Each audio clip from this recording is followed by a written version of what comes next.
परमेश्वर की प्रेजेंस में आपका स्वागत है सबका। परमेश्वर आपकी स्टोरी को चेंज करे 2014 में यीशु मसीह के नाम में। आप विश्वास करते हैं? जो विश्वास करता है बोले आमीन।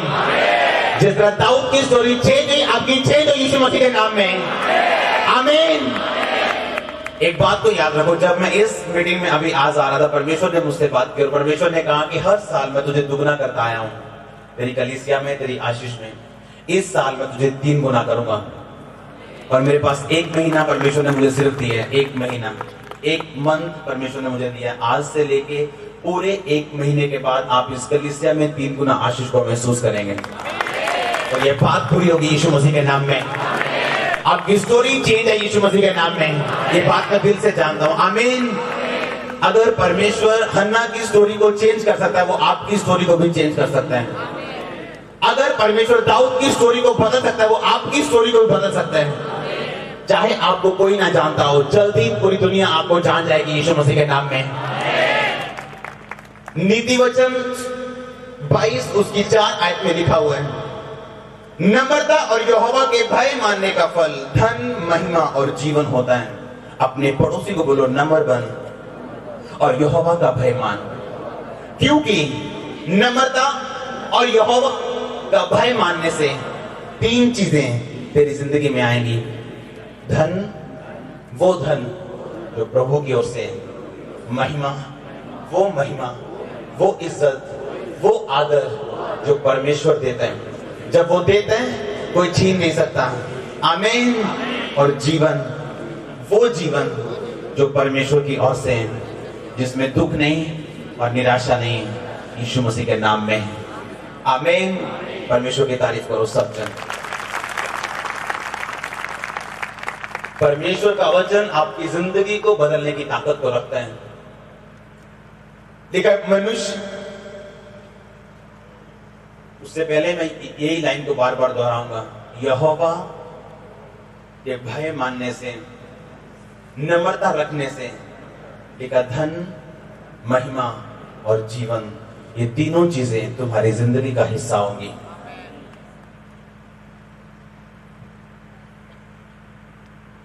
जब दाऊद परमेश्वर के संदूक को लेके आ रहा था, बाइबल में लिखा हुआ है, वो परमेश्वर के संदूक के सामने नाच रहा था, जबकि वो बहुत बड़ा राजा था। उसकी पत्नी ने उसको एक बात बोली, तू क्या लड़कियों की तरह संदूक के सामने नाच रहा था? जब तू नाच रहा था, तेरा तन दिख रहा था और तू एक निकम्मा मनुष्य जान पड़ रहा था। दाऊद ने कहा, मेरे परमेश्वर यहोवा ने मुझे तेरे पिता का घराना दिया, मुझे ऊंचा किया, मुझे ब्लेस किया, मैं उसके सामने और नीचा बनूंगा ताकि मेरा परमेश्वर मुझे और ऊंचा कर सके। आमीन। लेकिन परमेश्वर के भय मानने का फल धन, महिमा और जीवन होते हैं। जब परमेश्वर ने दाऊद को महिमा दी, जब दाऊद को सरप्राइज दिया, तो दाऊद ये नहीं जानता कि वो राजा बनेगा।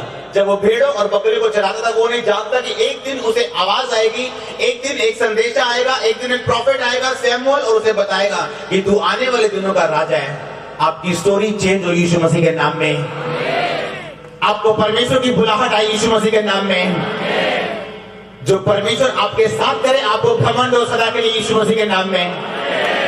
लेकिन जब दाऊद को संदेश आया, उसको पता चला कि हाँ, मैं आने वाले समय का राजा हूं, तब उसे समझ आई कि परमेश्वर का वचन पूरा हुआ कि परमेश्वर, नम्रता और यहोवा के भय मानने का फल धन, महिमा और जीवन होता है। मेरे आत्मिक पिता ने मुझे एक बात समझाई थी कि लोग तेरी ग्लोरी को देखेंगे, तेरी स्टोरी को कभी नहीं देखेंगे। वो तेरी महिमा को देखेंगे, तेरी कहानी को कभी नहीं सुनेंगे। उनको अपनी कहानी जरूर बताना ताकि वो जान सके कि जो महिमा तेरे जीवन के ऊपर है, उसका कारण क्या है।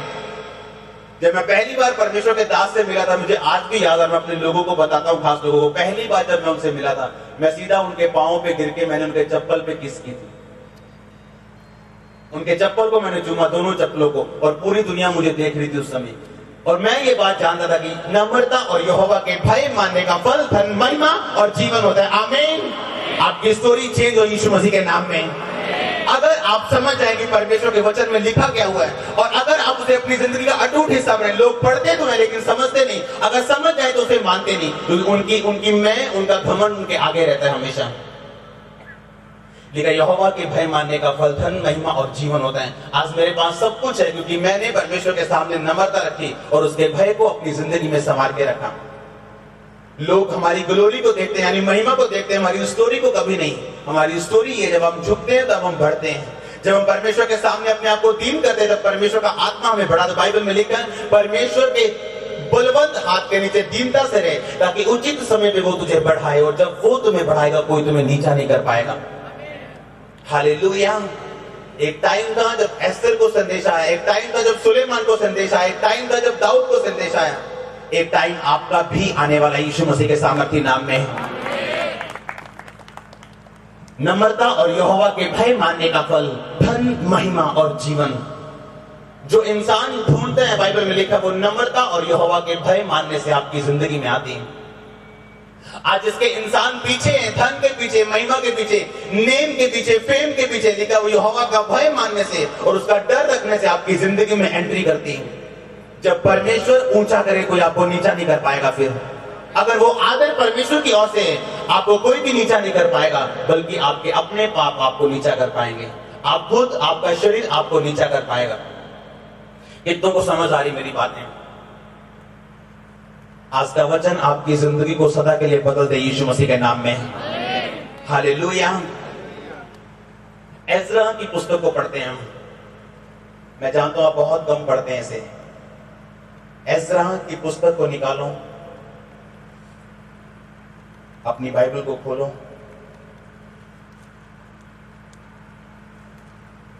एज़रा 8 उसकी 21 आयत से पढ़ेंगे।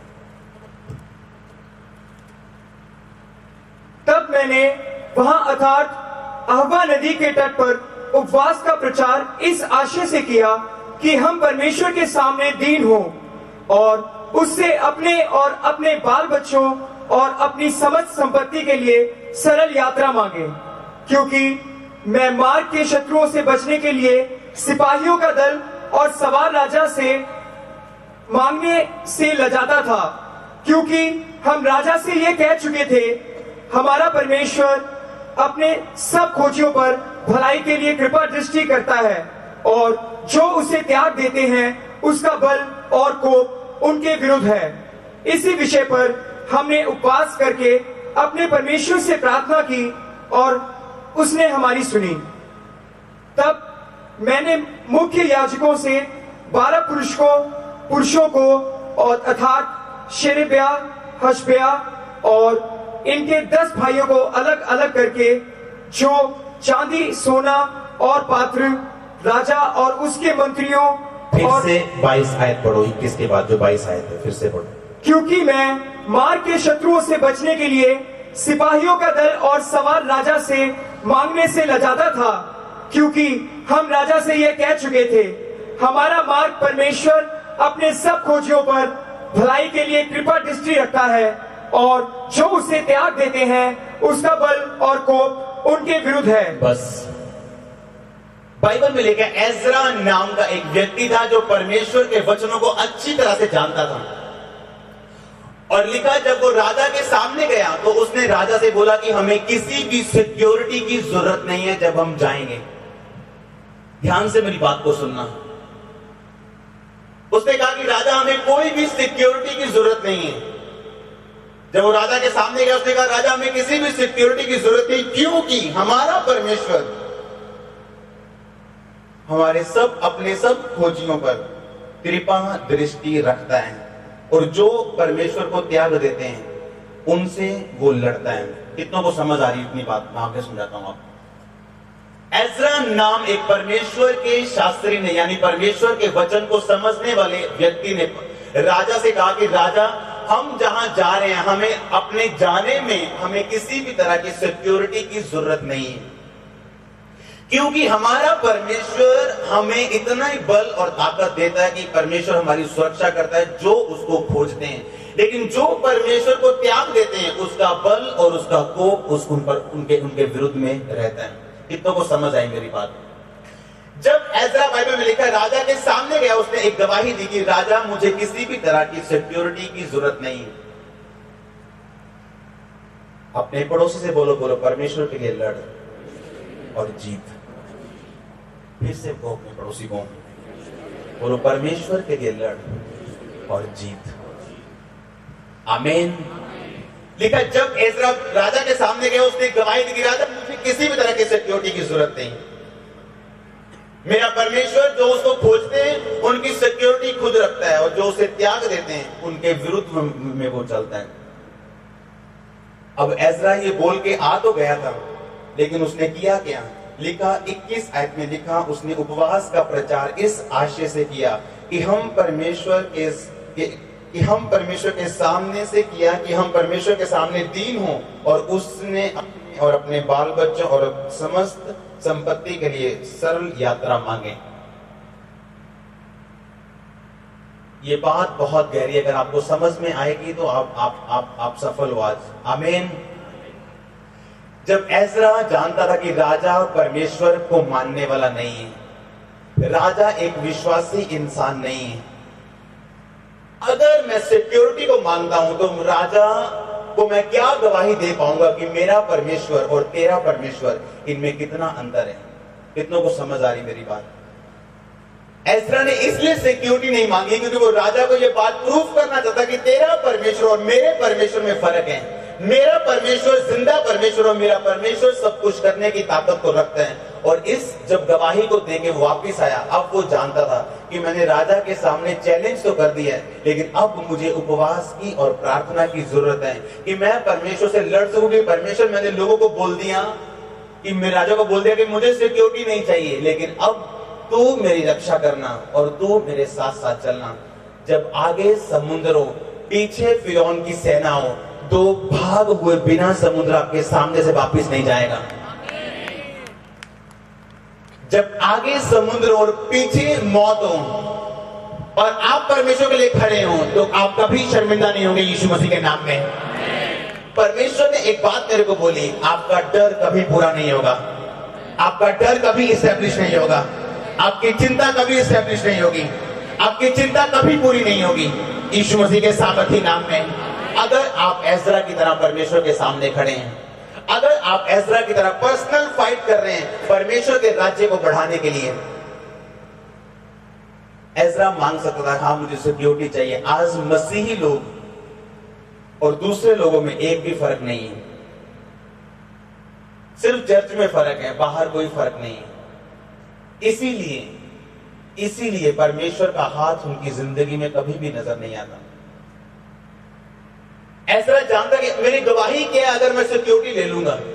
मैंने तो राजा को यह बोला कि राजा हमारा परमेश्वर हमें बदलने की, ब्लेस करने की और सुरक्षित करने की ताकत को रखता है। और बाइबल में लिखा है एजरा ने इस आशय से प्रार्थना की और उपवास का प्रचार किया कि परमेश्वर, हम, हमारे बच्चे और हमारे सब जन जब यात्रा में जाएं, हमारी यात्रा को तू सफल करना और हमारी गवाही को तू बना के रखना। जो एक सच्चा मसीही है वो परमेश्वर के सामने हमेशा लड़ता है और परमेश्वर के सामने अपनी गवाही को बना के रखता है। 2006 में मैं नहीं जानता था, 2006 में गर्मियों में मैं बीमार हुआ, डॉक्टर के पास पहुंचा, सेवकाई में होने के बावजूद भी डॉक्टर ने बताया रोजे रखने के कारण, ज्यादा फास्टिंग करने के वीडियो को यहाँ तक देख चुके हैं तो ये संयोग नहीं है, पवित्र आत्मा आपसे बात कर रहा है।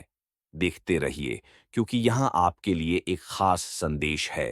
स्क्रॉल मत कीजिए, ये सुनिश्चित करें कि आप लाइक और सब्सक्राइब करें ताकि आप वह आशीर्वाद न चूकें जो परमेश्वर ने आपके लिए रखा है।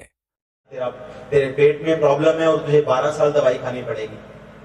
और मैं ये बात दिल से जानता था कि मुझे परमेश्वर के सामने खड़े रहना है और परमेश्वर मुझे परख रहे हैं। 2.5 महीने दवाई खाने के बाद फिर से दवाई लेने जब मैं गया, उसने कहा कि मुझे दोबारा मत पूछना कि कितने साल दवाई खानी है। एक पेशेंट 12 साल से दवाई खा रहा है, दवाई खाते रहना, खाते रहेगा तो ठीक रहेगा। एक बात मैं दिल से जानता था कि परमेश्वर मुझे परख रहे हैं। और लोगों को मैं क्या बताता कि हाँ मैं तुम पे प्रार्थना कर रहा हूं, मैं खुद प्रॉब्लम में हूं, लेकिन मैं एक बात जानता था, अगर बीमारी मुझे परमेश्वर से दूर ना कर पाई तो मेरी जिंदगी में रहेगी नहीं। अगर गरीबी परमेश्वर से दूर ना कर पाई मेरी जिंदगी में रहेगी नहीं। अगर निराशा प्रभु से दूर ना कर पाई और पाप की ओर ना खींच ले पाई तो मेरी जिंदगी में रहेगी नहीं।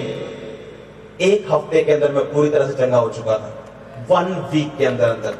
और जिसे ही परमेश्वर ने मुझे चंगा किया 2006 में दिसंबर में एज ए पास्टर मेरा अभिषेक किया, और 2006 से मेरी स्टोरी चेंज है। जो मेरे साथ हुआ वो आपके साथ हो यीशु मसीह के नाम में। कितना को समझ आ रही मेरी बातें? आपको कई टाइम आएगा, आपको खड़े रहना पड़ेगा परमेश्वर के लिए। चाहे आपका दिमाग आपको शब्द दे, चाहे आपका दिमाग आपको तंग करे, चाहे आपके दिमाग में 1% भी विश्वास ना हो, मैं आपको बताता हूं आपके दिमाग को विश्वास करने की जरूरत नहीं। जब पहाड़ हटेगा आप आनंदित होंगे यीशु मसीह के नाम में। एज़रा जानता था कि मुझे परमेश्वर के लिए खड़े रहना, मुझे फाइट करनी है परमेश्वर के सामने, और मेरा परमेश्वर मुझे कभी भी शर्मिंदा होने नहीं देगा। दाऊद जानता है कि मुझे खड़े रहना परमेश्वर के सामने, परमेश्वर ने मुझे राजा होने के लिए अभिषेक किया है, लेकिन एकदम से उसका वायदा पूरा नहीं होगा। मुझे लड़ना है, मुझे प्रार्थना में रहना है। बाइबल में लिखा लड़ और जीत, विश्वास की अच्छी कुश्ती को लड़। तो मित्युस को बोला पौलुस ने कि विश्वास की अच्छी कुश्ती को लड़, जो भविष्यवाणियां तेरे विषय में की गई उनके अनुसार अच्छी लड़ाई को लड़। आज एक विश्वासी लड़ नहीं रहा परमेश्वर से, आज एक विश्वासी लड़ नहीं रहा परमेश्वर से प्रार्थना में। वो लड़ता है तो इमोशनल लड़ता है परमेश्वर की। परमेश्वर अगर तूने ये ना किया तो मैं ये नहीं करूंगा। परमेश्वर को कुछ नहीं चाहिए आपसे, वो लालची नहीं है। उसे आपकी गवाही नहीं चाहिए, उसे आपका पैसा नहीं चाहिए, उसे आपका कुछ भी नहीं चाहिए। जब हम बोलते हैं अपने लिए बोलते हैं कि हमने काटना है, हम गवाही देते हैं अपने लिए देते हैं कि हाँ परमेश्वर की गवाही देने से हम खुद आशीषित होते हैं। हम परमेश्वर को बना नहीं सकते, परमेश्वर हमको बनाते हैं जब हम उसके राज्य के लिए काम करते हैं। आमीन। कितने लोग ऐसे जो परमेश्वर के लिए खड़े हैं? बहुत कम। कितने लोग ऐसे जो नहम्याह की तरह, जो एज़रा की तरह हैं, जो अपनी जिंदगी की परवाह किए बगैर परमेश्वर के राज्य के लिए लड़ रहे, उपवास कर रहे। क्यों? ताकि परमेश्वर का नाम नीचे नहीं आना चाहिए, उसका काम नीचे नहीं आना चाहिए। कितनों को समझ आ रही मेरी बातें? कौन सा ऐसा विश्वासी आपके बीच में जिसका सेंटर जीसस क्राइस्ट है, जिसके जीने का मकसद यीशु मसीह है? अगर आपके जीने का मकसद यीशु मसीह है, आपके 100% दुश्मन शर्मिंदा होंगे यीशु मसीह के नाम में। मैं आपको सच में कह रहा हूं, अगर आपका सेंटर परमेश्वर है, एज़रा का सेंटर परमेश्वर था, उसके जीने का मकसद परमेश्वर था, रोजे रखने का मकसद परमेश्वर था, प्रार्थना करने का मकसद परमेश्वर था, लड़ने का मकसद परमेश्वर था, नहम्याह का नौकरी छोड़ने का मकसद परमेश्वर था, सब कुछ करने का मकसद परमेश्वर था। यीशु मसीह ने कहा, हे पिता मैं तेरा धन्यवाद करता हूं, तो सदा मेरी सुनता है। क्यों? उनका सेंटर परमेश्वर था, काम था परमेश्वर का यीशु मसीह के दिल और दिमाग पे, जो सदा छाया रहता था। आज लोग उपवास करते हैं अपनी बीमारी से चंगा होने के लिए, आज लोग रोजा रखते हैं अपनी बीमारी चंगा होने के लिए, प्रार्थना करते हैं अपने आप को ब्लेस करने के लिए। जब आप दूसरों को ब्लेस करेंगे, जिस नल से पानी निकलता वो नल सूखा नहीं रहता, आप भी सूखे नहीं रहेंगे। आमीन। अगर आपके बीच से आशीष निकली, आप आशीष से खाली कैसे रह सकते हैं? आपके बीच से अगर मिरेकल निकला, चमत्कार निकला, आप चमत्कार से खाली कैसे रहेंगे? आपको परमेश्वर ऐसा ही बनाए आज यीशु मसीह के नाम में। आपका सेंटर परमेश्वर होना चाहिए जिंदगी का। मेरे धर्म और राज्य की खोज कर दुनिया के सब चीजें तुझे तेरे पीछे पड़ के मिलेगी। ये वायदा आपके साथ पूरा होगा जब आप फैसला कर लेंगे अपनी जिंदगी का सेंटर परमेश्वर को बनाने का। जिनकी जिंदगी का सेंटर जीसस क्राइस्ट है, वो अपनी बीमारी के विषय में कभी चिंता नहीं करता, वो अपनी बरकत के टाइप के विषय में कभी चिंता नहीं करता। वो चिंता करता तो उसके राज्य के लिए, सिर्फ वो फाइट करता तो परमेश्वर के किंगडम के लिए। वो कंप्लेंट नहीं करता, वो प्रार्थना करता है। आमीन। शद्रक मेशक अबेदनगो, उन्होंने कहा राजा इस मूर्ति के आगे मैं दंडवत नहीं करने वाला हूं। मेरा परमेश्वर मुझे छुड़ाए तो भी ठीक है, अगर वो ना छुड़ाए तो भी ठीक है, लेकिन मैं परमेश्वर के वचन के साथ कोई प्रॉब्लम, कोई गलत काम नहीं करने वाला हूं। शैतान के साथ कोई कॉम्प्रोमाइज करने वाला नहीं हूं। एक विश्वासी का दिमाग ऐसा होना चाहिए कि तू ब्लेस कर या ना कर, तू मेरा परमेश्वर है। आमीन। आशीषित कर या ना कर, तू मेरा परमेश्वर है। समुद्र मेरे सामने दो भाग कर या ना कर, तू मेरा परमेश्वर है। देखना अपनी आंखों से खुली और बंद समुद्र दो भाग होगा यीशु मसीह के नाम में।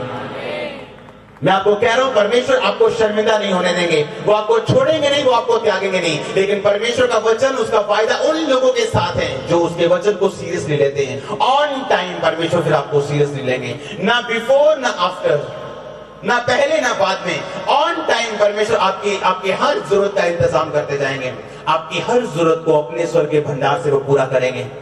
उसके स्वर्गीय भंडार से पूरा करने से उसको कोई कमी नहीं होती, लेकिन वो उचित टाइम की, राइट टाइम की वेट करता है आपकी जिंदगी में। होली स्पिरिट मुझसे कह रहा है वो राइट टाइम आ चुका है आपकी जिंदगी में। और परमेश्वर अभी आपको तैयार कर रहे हैं उस राइट टाइम को उसको रिसीव करने के लिए। जब वो आए तो आप इधर उधर ना हो और उसे रिसीव कर सके और उसे ले सके और अपनी स्टोरी दूसरों की स्टोरी को चेंज कर सके।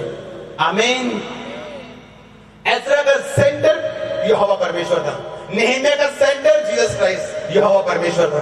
जीसस क्राइस्ट का सेंटर परमेश्वर थे। पौलुस का सेंटर परमेश्वर थे। पौलुस ने कहा मेरी पदवी मैं अपने सब कुछ छोड़ता हूं, इसलिए मैं सब कुछ छोड़ता हूं कि ये सब कुछ कूड़ा है उस बुलाहट के सामने जो मेरे जीवन में है। आमीन। अगर आज मैं बिजनेस में होता तो जो गाड़ी मेरे पास है उससे 3 गुना महंगी गाड़ी मैं लेता अगर मैं बिजनेस में होता। मैं जानता था परमेश्वर ने मुझे बिजनेस करने से मना नहीं किया, लेकिन मैं जानता था मुझे पर्सनल डिसीजन लेने हैं अपनी जिंदगी में। मुझे 15 लाख रुपए महीना छोड़ना है जो मैं कमाता हूं और मुझे परमेश्वर का काम करना है। अगर मैं नहीं करूंगा तो कोई नहीं करेगा। वो काम मैंने आपके लिए नहीं छोड़ा, कलीसिया को खुश करने के लिए नहीं छोड़ा। मैं आपसे कुछ नहीं चाहता हूं। मेरा प्रतिफल परमेश्वर की ओर से है। आमीन। और वो मुझे दे रहा है डायरेक्ट प्रतिफल। जो मेरे साथ हुआ आपके साथ हो यीशु मसीह के नाम में। आपकी लाइफ का सेंटर अगर परमेश्वर है, आपकी जिंदगी के जीने का मकसद अगर परमेश्वर यीशु मसीह है, तो फिर आपकी सिरदर्द परमेश्वर की सिरदर्द है। याद रखना, इस वचन को लिख के अपने घर लगा लेना। अगर आपकी जिंदगी का मकसद सिर्फ और सिर्फ यीशु मसीह है, आपकी सिरदर्द परमेश्वर की सिरदर्द। याद रखना इस बात। आपकी चिंता फिर परमेश्वर की चिंता है। आपकी दर्द फिर परमेश्वर की दर्द है। अगर आपके जीने का मकसद प्रभु यीशु मसीह। कितने लोग हैं आप में जो रोज यीशु मसीह के प्रचार को लेके जाते हैं, अपनी प्रॉब्लम अपने झमेलों को छोड़ के, अपनी चंगियाई को, अपने दुखों की कहानियों को, रोने और धोने को छोड़ के जो दूसरों तक परमेश्वर के नाम को लेके जाते हैं। इसीलिए आज आप मेरी ग्लोरी को देखते हैं, स्टोरी को कभी नहीं। मैंने उन दिनों में परमेश्वर का काम किए हैं जब मेरी जिंदगी किसी काम में नहीं थी। जब मेरी जिंदगी परमेश्वर ऐसा लगता है परमेश्वर मेरी नहीं सुनता, लगता है सारी दुनिया की सुनता है, बस मेरी छोड़ के। God's time is the best time. Amen. His plans are best plan. Amen. Wait करनी परमेश्वर की हुजूरी में। धीरज आत्मा का एक फल है, पवित्र आत्मा के 9 फल है और धीरज उसका एक फल है। धीरज यानी धीरज बना के रखना। धीरज यानी परमेश्वर की वेट करनी। लिखा जो यहोवा की बाट जोते हैं वो नया बल प्राप्त करते जाएंगे। वो चलेंगे, थकेंगे नहीं, दौड़ेंगे और श्रमित ना होंगे। वो उनके लिए बोला गया है जो उसकी बाट को जोते हैं, जिनको ये पता है अब्राहम की तरह कि मेरा परमेश्वर चाहे मुझे संतान दे या ना दे, मेरा एक घर जो स्वर्ग में बन रहा है, मेरा एक घर जो स्वर्गीय है, जो मेरा असली घर है, मैं वहां पे जाने वाला हूं। अगर यहां कुछ नहीं होता, नो प्रॉब्लम, मेरा ध्यान मेरे स्वर्गीय घर पे रहेगा। एक सीक्रेट आपको बताता हूं, अगर आपका ध्यान आपके स्वर्गीय घर की ओर लग चुका है, जो आपके शारीरिक घर को चाहिए, एक एक चीज उसमें होगी यीशु मसीह के नाम में। कितनों को समझ आई है मेरी बात? अगर आपका ध्यान आपके स्वर्गीय घर को बनाने में लग चुका है, किसी ने 20 साल बाद वहां होना है, किसी ने 40 बाद, किसी ने 60 बाद, लेकिन हम में हर एक जन स्वर्ग में एक दूसरे के मुंह को फिर देखेगा। हम फिर स्वर्ग में इकट्ठा होंगे, आपको पता होना चाहिए। कोई दाहिने हाथ बैठने के लिए और कोई बाहिने हाथ बैठने के लिए। फैसला आपके ऊपर है। आपको पता है शराबी भी स्वर्ग जाएंगे, मूर्ति पूजक भी सब स्वर्ग जाएंगे। पता आपको? सब स्वर्ग जाएंगे। डाकू, चोर, चक्के सब स्वर्ग जाएंगे। अगर वो स्वर्ग ना जाएंगे, उनको पता कैसे चलेगा हमने क्या खोया? स्वर्ग जाने के बाद नरक जाएंगे वो। कितनों को समझ आ रही? एक बार परमेश्वर ने स्वर्ग दिखाएंगे, देख स्वर्ग, तूने क्या खोया और इन लोगों ने क्या पाया। परमेश्वर कहेंगे अपने लोगों को, मेरे पिता के धन्य लोगों, तुम धरती पे रोए, अब तुम्हारा हंसने का टाइम है। तुम धरती पे तुमने दुख सहा, अब तुम्हारा सुखी होने का टाइम है। लाजर जब स्वर्ग में था, लिखा वो अच्छी वस्तुएं ले रहा था और अब्राहम ने कहा, धनवान व्यक्ति, तू अच्छी वस्तुएं धरती पे ले चुके हैं। इसका मतलब ये नहीं कि हम धरती पर अच्छी वस्तुएं तो हम नरक में जाएंगे। अच्छी वस्तुएं लो, लेकिन उनका भी ध्यान रखो जिनके पास नहीं है। अगर परमेश्वर ब्लेस करता है तो उनका भी ध्यान रखो जिनके पास ब्लेसिंग नहीं है। हालेलुया। अगर आपका ध्यान आपके स्वर्गीय घर की ओर लग चुका है, इस दुनिया में आपके साथ क्या हो रहा है? अगर मैं अपने आत्मिक पिता से क्वेश्चन पूछता हूं, हाउ आर यू, आप कैसे हैं, वो एक बात बताते हैं कि मैं कैसा हूं, कोई मायने नहीं करता कि मेरे जीवन के आसपास क्या चल रहा है, मेरा अंदर वाला व्यक्ति बिल्कुल ठीक है, मेरे अंदर वाला व्यक्ति सेटिस्फाइड है। हो सकता है पौलुस की तरह मेरे शरीर में दर्द और कांटा शैतान मुझे चुभाए परमेश्वर की ओर से ताकि मैं भूल ना जाऊं, लेकिन मेरा अंदर वाला व्यक्ति सेटिस्फाइड है। वो जानता है मैं स्वर्ग में जा रहा हूं, वो जानता है मेरा प्रतिफल तैयार है स्वर्ग में। स्वर्ग में जाने के बाद लाखों और करोड़ों साल शर्मिंदगी में जीने की बजाय ये अच्छा है कि यहां परमेश्वर के लिए दुख सहो और सदा के लिए सुखी हो जाओ। आमीन। वहां शर्मिंदगी सहने इसकी बजाय ये अच्छा है कि यहां परमेश्वर के लिए आंसू बहाओ। धन्य वो जो शोक करते हैं क्योंकि वो शांति को पाएंगे। धन्य वो जो नम्र हैं क्योंकि वो पृथ्वी के अधिकारी होंगे। यीशु मसीह के निकले मुंह से एक एक वचन को मनन करो, आपकी जिंदगी कभी भी सेम नहीं रहेगी। अगर आपकी जिंदगी का सेंटर परमेश्वर है, अगर आपकी जिंदगी का मकसद परमेश्वर है, आपका जीना, खाना, पीना, चलना फिरना, हर काम करने के पीछे अगर आप परमेश्वर उसका मकसद है, तो याद रखो दुनिया की हर आशीष आपके पीछे पड़ के आपको मिलने वाली है। इंग्लिश की बाइबल में लिखा है दीज थिंग्स, वो चीजें आप में ऐड कर दी जाएगी, आपके साथ जोड़ दी जाएगी, आपको ढूंढने की जरूरत नहीं पड़ेगी, आपकी जिंदगी में वो चलती खुद ब खुद ऐड कर दी जाएंगी। आमीन। कितनों को समझ आ रही मेरी बातें? कितने लोग हैं जिनका सेंटर परमेश्वर है? कितने लोग हैं जो परमेश्वर के बारे में बताना चाहते हैं? कितने लोग हैं जो डेली परमेश्वर के प्रचार को लेके जाते हैं? बहुत कम। जिनकी जिंदगी का मकसद परमेश्वर है, उनकी एक निशानी होगी, वो रोज यीशु मसीह के बारे में बात करेंगे। जिनकी जिंदगी का मकसद परमेश्वर है, उनकी एक निशानी होगी, वो रोज किसी ना किसी को गवाही जरूर देंगे। अगर वो बात करेंगे तो परमेश्वर के वचन से करेंगे, अगर वो चलेंगे तो परमेश्वर के वचन से चलेंगे। उनकी जिंदगी का मकसद सिर्फ परमेश्वर होगा, उनके हंसने का मकसद परमेश्वर होगा। सब कुछ, हर काम को करने का बैक मकसद परमेश्वर होगा। आपकी जिंदगी बदल जाए यीशु मसीह के नाम में। हालेलुया। अगर आपका सेंटर परमेश्वर है आज से, और अगर आपका ध्यान स्वर्गीय घर की ओर लग चुका है जिस तरह अब्राहम का लग चुका था, तो आपके शारीरिक घर में दुनिया की हर वस्तु आपके कदमों में होगी यीशु मसीह के नाम में। हालेलुया। जिनका सेंटर परमेश्वर, उनको अपनी चंगाई की चिंता नहीं है, उन्हें दूसरों की चंगाई की चिंता है। जिनका सेंटर परमेश्वर, जिनका मकसद परमेश्वर बन चुके हैं, वो अपनी गवाही को मेंटेन करके और बना के रखते हैं हमेशा के लिए।